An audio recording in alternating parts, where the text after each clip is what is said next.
Assalamualaikum warahmatullahi wabarakatuh. Perkenalkan, nama saya Sabrina Lukita Siswadi dari Prodi Akuntansi. Di sini saya akan membahas tentang uji multikolonialitas dan uji heteroskedastisitas. Nah, di sini uji SPSS untuk data primer ada statistik deskriptif, uji kualitas data, uji validitas, uji reliabilitas, uji asumsi klasik, uji regresi linear berganda, uji hipotesis, uji T, uji F, uji koefisien determinasi. Yang kita akan bahas uji asumsi klasik. Kemarin kan kita sudah bahas tentang uji normalitas. Di sini kita akan membahas tentang uji multikolonialitas dan uji heteroskedastisitas.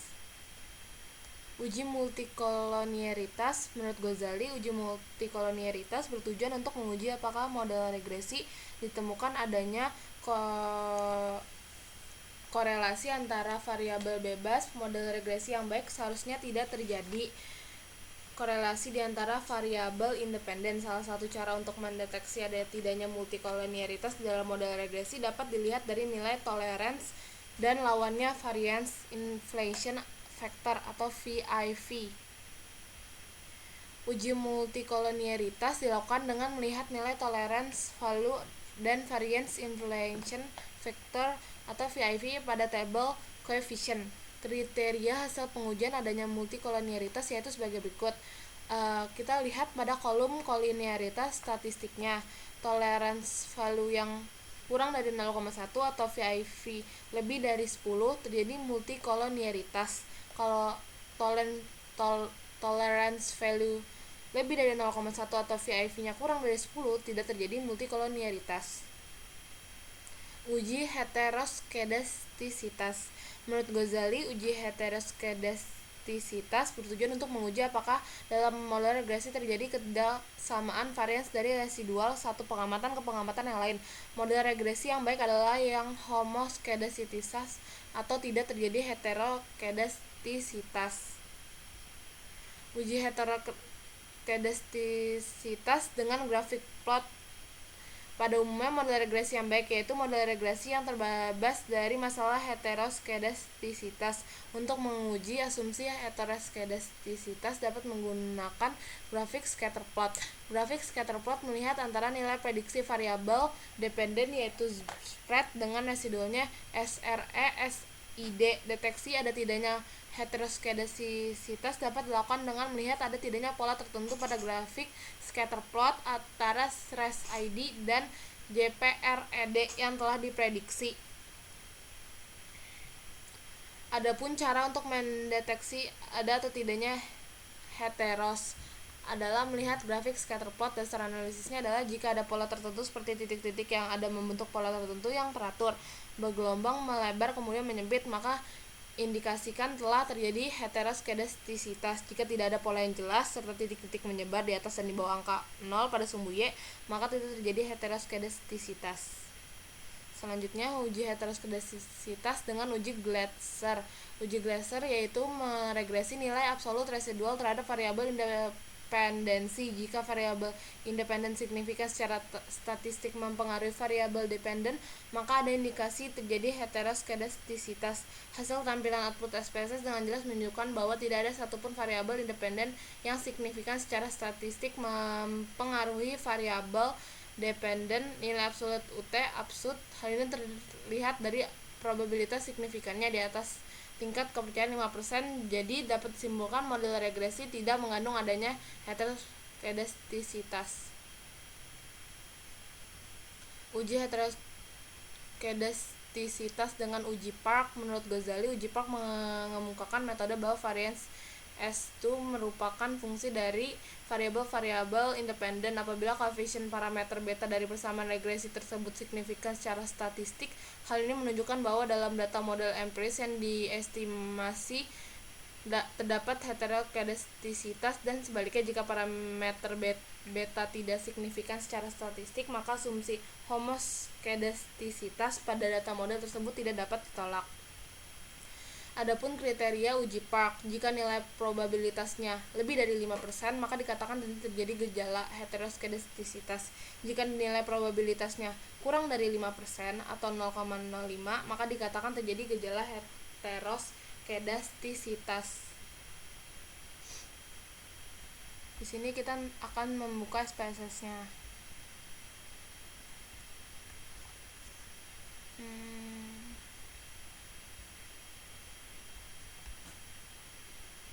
Kita akan buka SPSS-nya. Yang kita akan lakukan pertama adalah uji multikolonialitas. Di sini saya sudah membuat datanya res_1. Di sini semua datanya sudah saya buat, sudah saya masukkan juga agar gampang. Di sini caranya kita klik analyze, kita klik regression, lalu kita klik linear. Dependennya kita masukin prestasi praktikum. Lalu kalau untuk independen kita masukin kemandirian belajar dan motivasi berprestasi.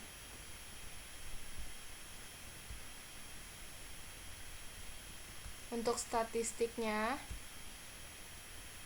untuk yang convariance matrix kita checklist, dan culinary diagnostic. Sini yang ini nanti dulu. Lalu kita klik continue. Untuk plots dikosongin aja, dan untuk yang save dikosongin juga. Lalu kita klik OK.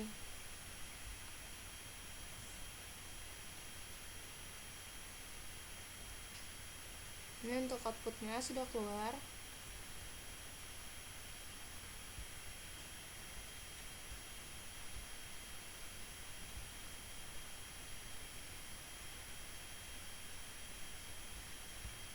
Nah, untuk di sini kita melihatnya untuk data yang coefficients. Nah, di sini kan kita udah kelihatan yang untuk variabel yang pertama kemandirian belajar dan variabel yang motivasi berprestasi. Kita lihatnya dari bagian yang tolerance sama VIV-nya aja.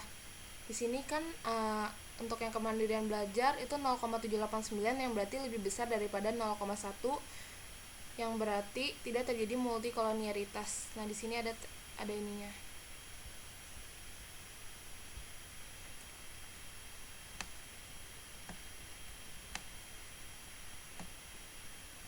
Nah, di sini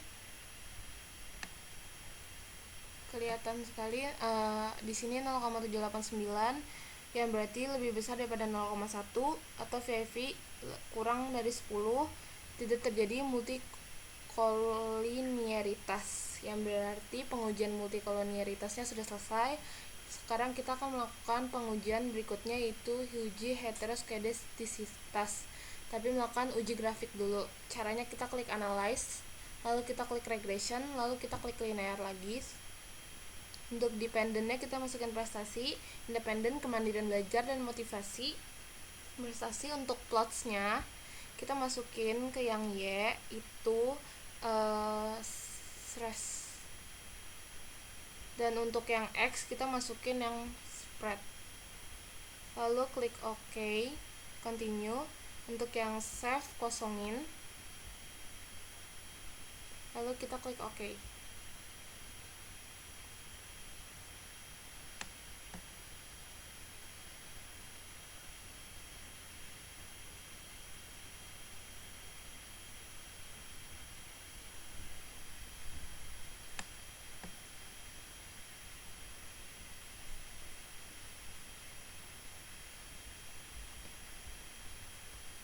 Nah, di sini udah muncul data-datanya. Nah, di sini kan datanya udah keluar ya, grafiknya udah keluar. Yang berarti kesimpulan dari grafik ini tuh adalah jika tidak ada pola yang jelas serta titik-titik menyebar di atas dan di bawah angka 0 pada sumbu Y, maka tidak terjadi heteroskedastisitas. Maka secara kasat mata tidak terjadi heteroskedastisitas karena grafiknya ini atau bulat-bulatnya ini tuh menyebar dari atas sampai bawah dari pola Y atau sumbu Y. Nah, untuk ini kan belum pasti ya datanya. Untuk memastikan datanya, kita akan melakukan pengujian uji heteroskedastisitas tapi dengan uji Glaser. Nah, caranya itu kita harus transform data dulu. Caranya kita klik transform, lalu kita klik compute variable. target variabelnya itu kita yang abs underscore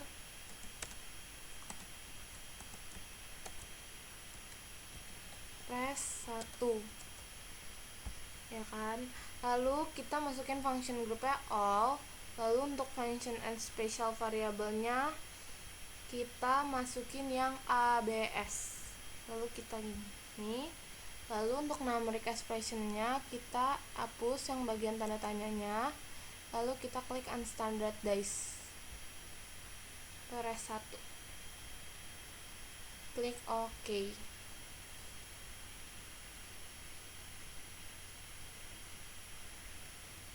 Sini datanya akan keluar. Datanya itu sudah ke execute ya. Nih, kita lihat ya, datanya sudah ke execute untuk yang ABS res1 nya. Lalu kalau sudah terexecute, lalu kita bisa melakukan pengujian heteros dengan uji Glaser. Caranya analyze, lalu kita klik regression.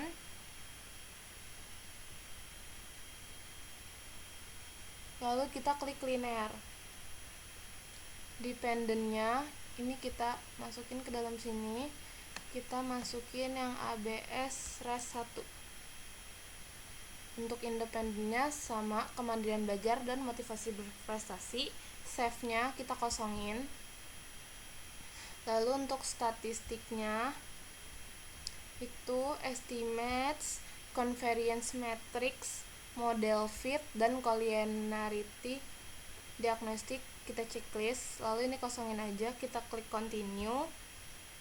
Lalu untuk plots-nya sama seperti sebelumnya, lalu kita klik continue, lalu kita klik OK. Nah, di sini kan datanya akan keluar ya. Nih, yang kita lihat itu table coefficient-nya aja. Nah, di sini data yang kita lihat itu yang dependent yang sudah menjadi ABS strip res 1 ini. Pengambilan keputusan itu dalam melihat nilai signifikannya.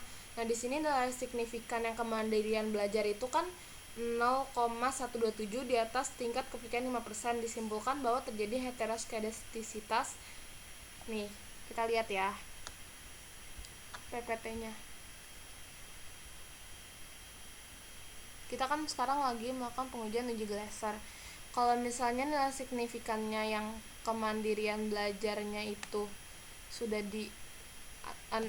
signifikannya kan 0,127, yang berarti itu di atas tingkat kepercayaan 5%, yang berarti disimpulkan bahwa terjadi heteroskedastisitas.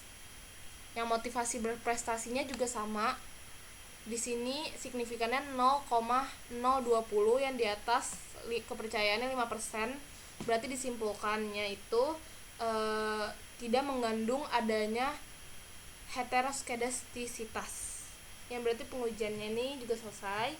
Lalu kita melakukan pengujian berikutnya, yaitu uji Park atau uji heteroskedastisitas dengan uji Park. Caranya seperti biasa, kita transform lagi, lalu kita klik compute variable. Di sini untuk target variabelnya kita ubah menjadi res underscore 2.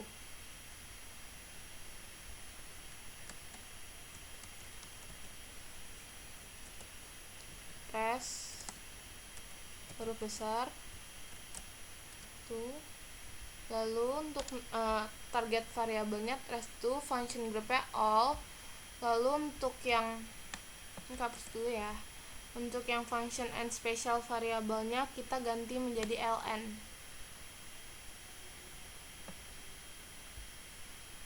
Lalu kita masukin ke atas, lalu masukin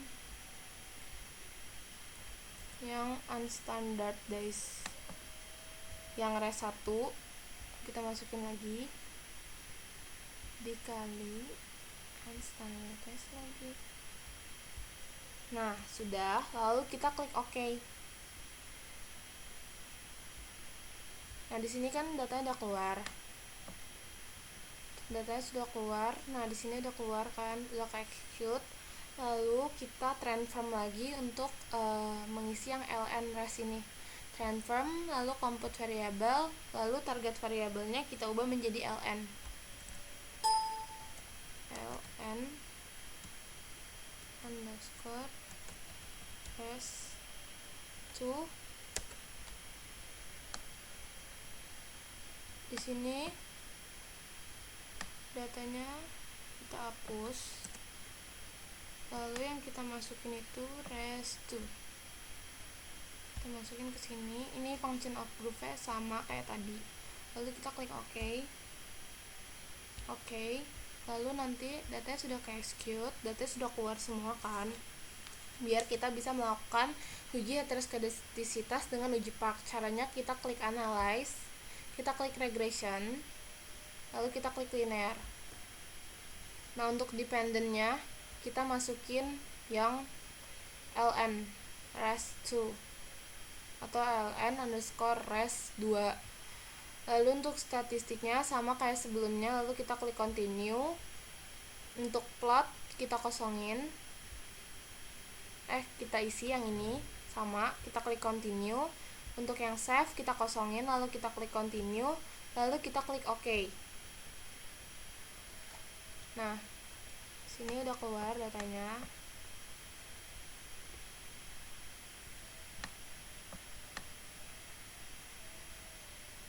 Nah, yang kita lihat itu bagian coefficients-nya. Nah, di sini untuk yang variabel pertama atau variabel kemandirian belajar, di sini signifikannya itu kan 0,0620, yang berarti lebih besar 5%, maka tidak terjadi gejala heteroskedastisitas. Jadi pengujian heteroskedastisitasnya ini tuh udah ketahuan benar nih. Terus yang variabel yang kedua untuk motivasi berprestasi itu 0,817 yang sudah di atas 0,05, maka tidak terjadi gejala heteroskedastisitas. Nih kita lihat tabelnya. Untuk yang uji Park nih, yang berarti dikatakan tidak terjadi gejala heteroskedastisitas karena nilai signifikan dari koefisiennya itu kurang dari 0,05. Karena nilai koefisiennya itu signifikannya lebih dari 0,05, maka tidak terjadi gejala heteroskedastisitas. Kalau kurang baru terjadi, yang di sini kan kita buktikan tidak terjadi. Nah, tadi itu kan kita sudah melakukan pengujian yang ini.